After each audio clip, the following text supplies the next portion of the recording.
Yes, sir.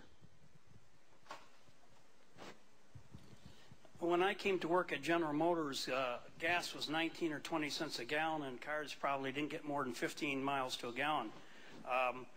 The industry has changed so that everything is getting 30 miles to a gallon, and there has been very little done with the housing market. The builders that are building houses today are building houses like they did in the 40s.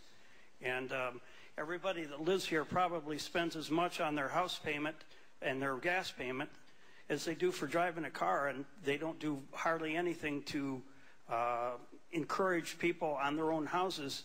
You can drive down the street with an infrared camera and tell who's paying $500 to $600 a month on their electric and gas bills. And if there was something you could do to make that easy for everybody to fix their own houses.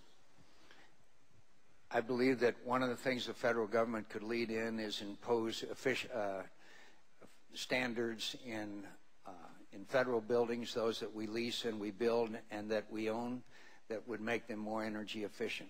I believe we should provide tax credits to any American who is willing to make their home, or the home builders who build homes that are more energy efficient. We've got to in place incentives for doing so.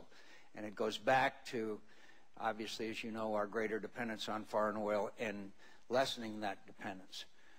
I also think that it'd be very important for we as Americans to conserve a little more. I know that we can all do that without, you know, turn off the television set when you leave the room, etc.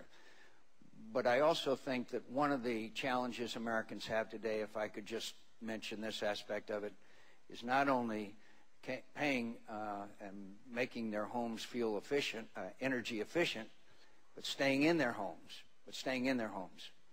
There's thousands and thousands and thousands of citizens of this state who can't afford their payments to stay in their home. And I don't think we've fixed the problem. And one thing I'd like to see us be able to do is for you to be able to go down and get a 30-year FHA guaranteed mortgage on your home at the new value of your home. My friends, this value of homes, it continues to go down, as you all so painfully are aware, and we got to hit bottom someplace. And then it's going to start up again, because I believe America's best days are ahead of us. But I want Americans to be able to, right now, tonight at the kitchen table, saying we can't afford our home loan payment, our mortgage payment, be able to go down and apply for a 30-year guaranteed fixed mortgage payment, fixed interest payments at the new value of their homes, so people can stay in their homes. Then I want to incentivize them to make them more energy efficient. Did you want to follow up? I just built a new home, and I can't sell the old home that I have, and I was forced into a jumbo mortgage, and they charge you extra interest just because it's beyond a certain point. It doesn't matter whether or not you're capable of paying the loan or not. And because Michigan's got such a low cost for the average house, it does anything that they would pass doesn't affect that bottom line. It's way below what it needs to be. You need to raise the jumbo loan type loans, and make them all the same interest rate. Well, again, as you say, the values of homes in Michigan and across this country have dropped dramatically.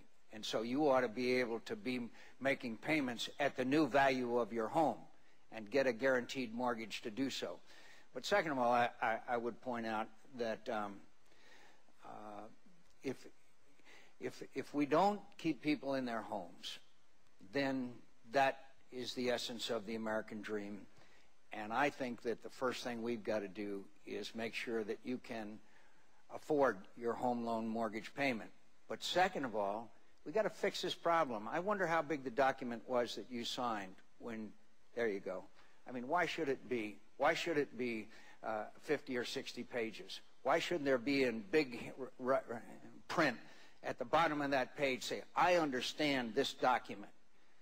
And why shouldn't we start going after people that unscrupulously preyed on people who otherwise were not aware of many of the terms of the very thick documents, and preyed on people that were not prepared in any way to meet the conditions of those loans? And those people ought to be punished, and punished severely.